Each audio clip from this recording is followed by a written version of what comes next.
Hello everyone, I hope you're having a wonderful day.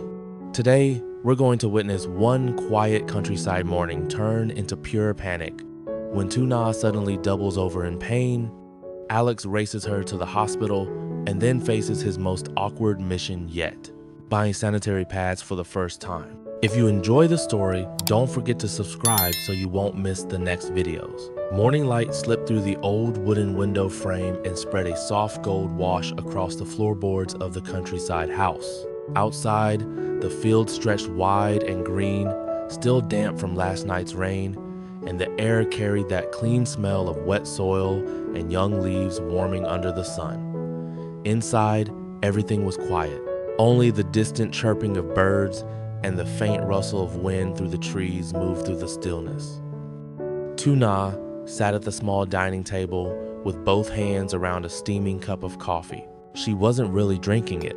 She was just holding it, letting the heat settle into her palms while her gaze drifted toward the fields outside. There was something peaceful about the way the morning opened itself in this place, slow, unhurried, like the world was giving them permission to breathe. Behind her, Alex stepped closer and placed a warm hand on her shoulder. It was such a small gesture, but it changed the whole room. The heat of his palm spread through her like quiet reassurance. He didn't say anything. He didn't need to. The silence between them was not empty. It was full of all the things they no longer had to explain to each other. Tuna tilted her head slightly and rested it against his hand with the faintest smile. Alex leaned down and pressed a soft kiss to her hair. If someone had looked at them from outside, they might have thought nothing special was happening. A man standing behind a woman. Morning coffee. Sunlight. A simple house. But to them, this was rare peace. The kind you only notice properly after life has frightened you enough times. Neither of them knew that the peace was already beginning to crack. Tuna set the cup down carefully. Her hand drifted, almost unconsciously, to her lower abdomen. For a second, her smile remained, but something else moved across her face, a flicker. So brief, Alex missed it. A shadow of discomfort she couldn't even name yet. She shifted slightly in the chair. Alex was still standing behind her, still half lost in the softness of the morning, still letting himself enjoy the sight of her sitting there in the light.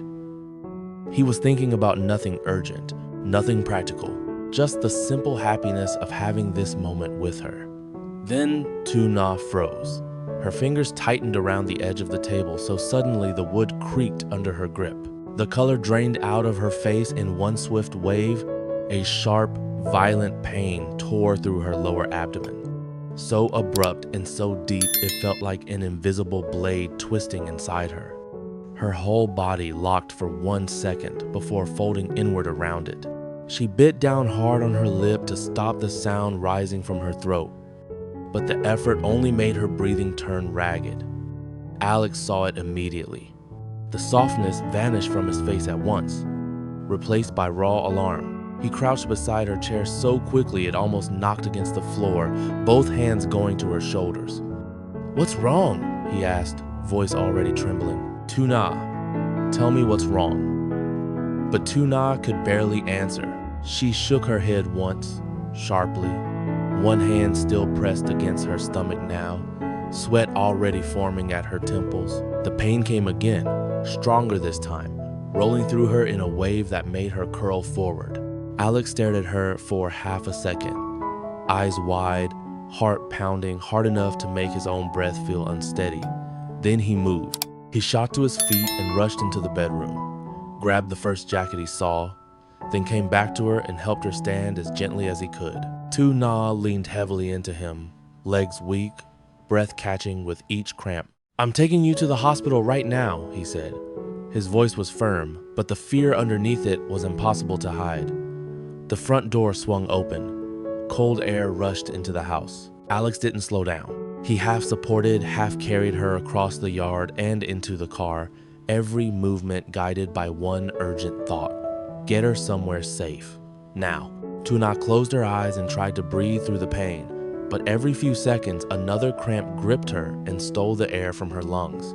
Alex slammed the car door shut, rushed to the driver's seat, and gripped the steering wheel so hard his knuckles whitened. The car tore down the narrow village road, kicking up a trail of dust behind it. Alex had driven these roads so many times, they usually felt ordinary. Today, they felt endless. Every bend was too slow. Every bump in the road felt like an insult.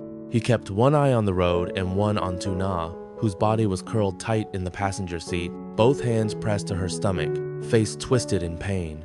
"Hold on," he said, trying to force calm into his voice. "We're almost there." But inside, there was no calm at all. Inside, fear had already built itself into a storm. What if this was something serious? What if he'd missed signs?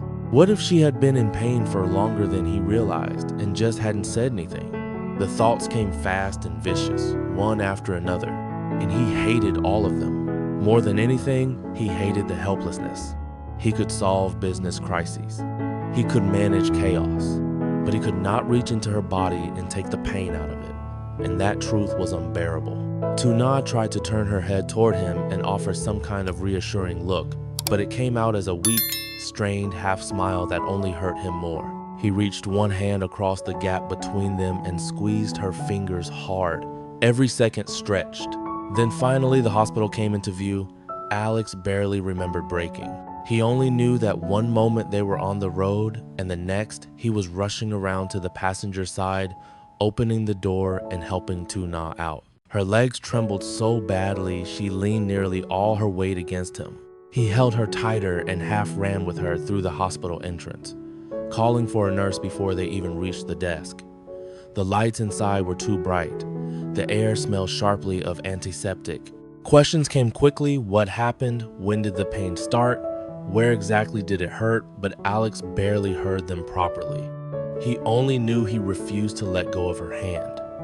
Even when they were waiting, even when the nurse told him to stay calm, even when Tuna sat bent slightly forward in the examination room chair, pale and exhausted, trying to breathe, the doctor examined her carefully, asked questions, waited, checked again.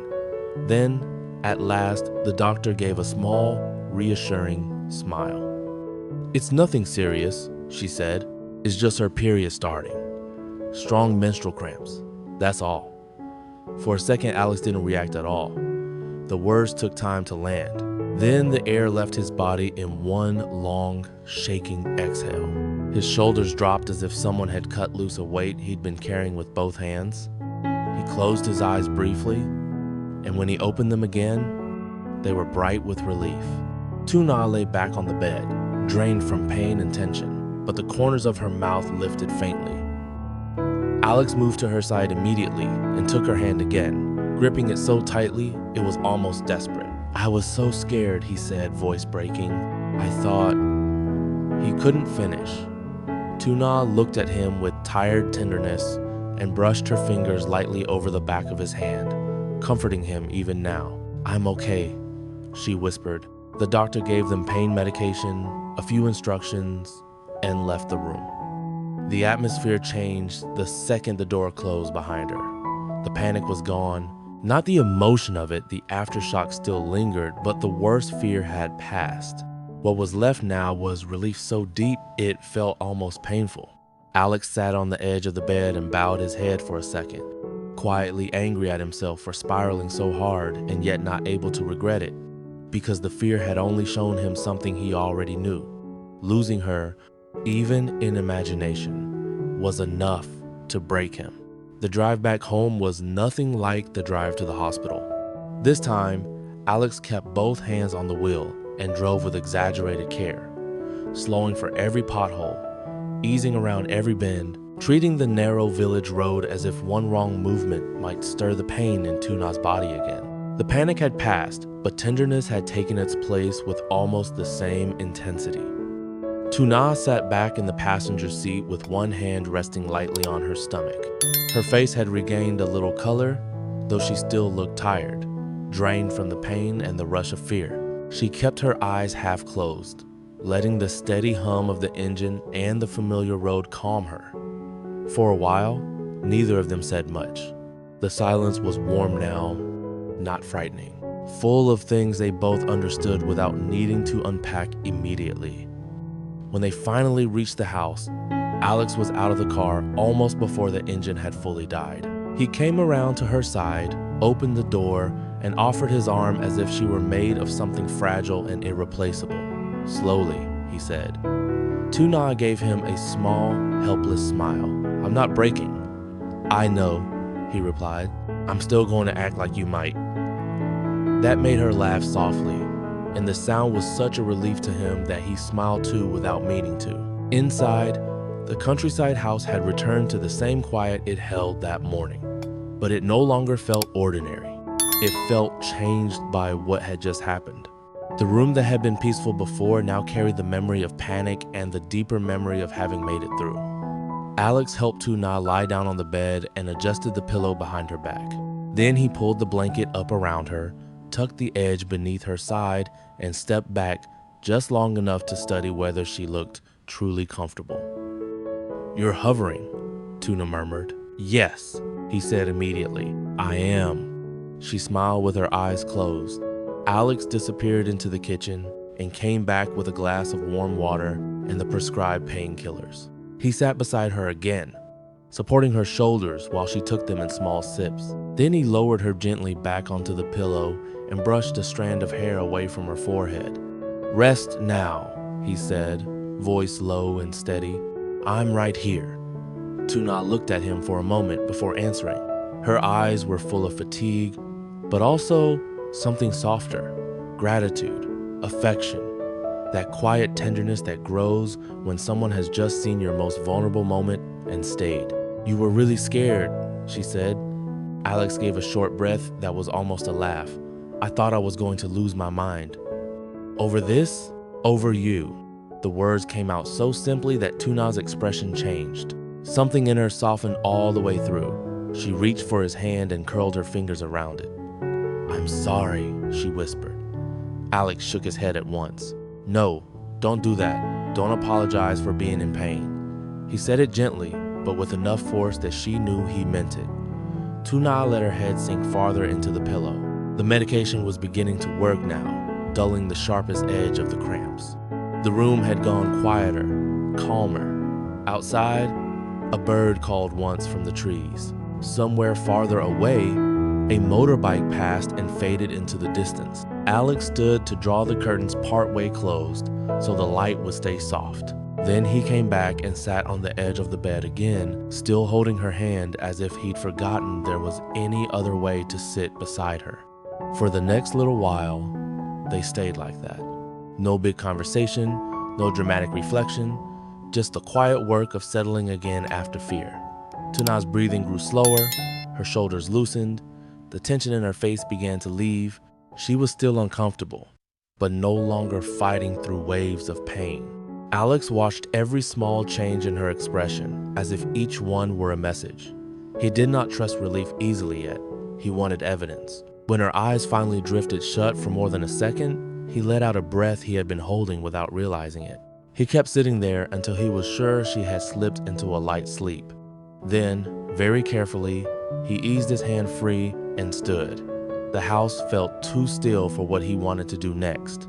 He crossed the yard, climbed into the car again, and drove to the small grocery store near the main road. The trip itself was short, but by the time he parked, he already looked like a man bracing himself for a challenge he had never trained for. Inside, the store was washed in cold fluorescent light. Shelves stood in neat rows, far too bright and far too indifferent to his discomfort. He found the aisle he needed and stopped, then froze. There were too many options, different brands, different sizes, different packaging colors, words he had seen before without ever really reading. Now all of them seemed important, and none of them made sense. He picked up one packet, frowned, put it back, grabbed another, read half the label, realized he had no idea what he was comparing it to, and set that one down too. For the first time that day, Alex looked genuinely lost. A young female clerk at the end of the aisle noticed him, not in a mocking way, more in the way someone notices a person clearly trying very hard not to look confused. Alex cleared his throat and lowered his voice as if speaking too loudly might somehow make the entire store turn and stare. Can I Ask you something? The clerk came over politely. Sure. He glanced at the shelves, then at her, then back at the shelves again. I need. He paused, face warming. I need to buy some for my girlfriend. She's at home. I don't know which kind she uses. The clerk's expression softened immediately. She nodded like she had seen this before. Do you know if she prefers daytime, nighttime, wings, no wings? Alex stared for half a second and then gave up pretending he knew any of those answers. No, he said honestly. I know nothing. The girl tried not to smile too much at that. It's okay. You can take a few common types. Alex nodded at once. Yes, good, that. In the end, he pointed at 3 different kinds just to be safe. These 3, he said. Then, after another beat of embarrassment, added, Can I also get a black bag? The clerk handed him one without comment. Of course. Alex paid, took the black plastic bag, and walked back to the car with a strange feeling of having survived something mildly ridiculous and deeply important at the same time. Once he got inside, he sat behind the wheel for a second and laughed at himself. A grown man, terrified in the hospital, embarrassed in a grocery aisle, carrying a black bag like a secret mission. But beneath the awkwardness, there was also pride, quiet pride, because he had done it for her. No hesitation where it mattered, just a brief moment of awkward dignity and then action. When he got home, Tuna was awake again, propped gently against the headboard, looking more rested than before. She turned her head as he entered and immediately noticed the bag in his hand. Alex sat down beside her and placed it on the table. I bought 3 kinds, he said, not meeting her eyes for the first second. I didn't know which one you use. Tuna looked at the bag, then at him. Then she burst into laughter. Not cruel laughter, not even teasing, really. Just warm, surprised, helpless laughter that filled the room and made all the tension of the day finally begin to dissolve. She laughed so hard she had to hold her stomach, which only made Alex panic for half a second before realizing this pain was different. I even asked for a black bag, he admitted, blushing now, so no one would see. That made her laugh harder. Alex scratched the back of his neck, half embarrassed and half pleased that he had managed to pull that response out of her. It's okay, Tuna said once she could breathe again. Her voice was full of affection now, soft and bright. Everyone's like that the first time. She reached for him and tugged him closer. He sat beside her, and without another word, they leaned into each other. Her head settled on his shoulder. His arm came around her naturally. The room grew quiet again, but not the same kind of quiet as before. This one was full of relief, of affection, of the peculiar intimacy that comes from surviving both fear and embarrassment together. Afternoon light slipped through the curtains and laid a warm golden wash across the bed. Alex kissed her hair and whispered, "Thank you for being here." Tuna smiled and squeezed his hand. The pain was still there, but softer now. The fear had passed. And what remained between them felt stronger than any grand promise. Something simple, human, and deeply real. Just care, just presence, just love, in one of its most ordinary and unforgettable forms. On a peaceful countryside morning, Tuna and Alex share a quiet moment over coffee, believing the day will be gentle until Tuna is suddenly hit by intense abdominal pain. Panic takes over as Alex rushes her to the hospital, fearing something far more serious. During the drive, every bump in the road feels unbearable, and Alex's fear of losing her becomes painfully clear. At the hospital, the doctor finally explains that it is not a dangerous illness at all, but severe menstrual cramps. Relief floods the room, leaving Alex shaken but grateful. He brings Tuna home, settles her into bed, gives her medicine, and stays by her side. Then, determined to help in every possible way, he makes an awkward trip to the store to buy sanitary pads, nervously choosing 3 different kinds and even asking for a black bag.